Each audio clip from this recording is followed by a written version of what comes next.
Асылында біреулер айтуы мүмкін, уақыт жоқ деп. Валлахи айтамын, уақыт бар. Бүкілі өтірік айтады.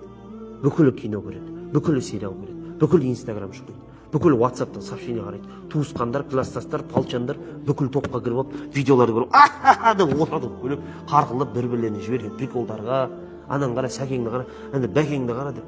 Бітті, сөйтіп отырамыз да. Сөйтіп біреу тойға шақырады, тойға барып уақыт табамыз, ақшамызды табамыз.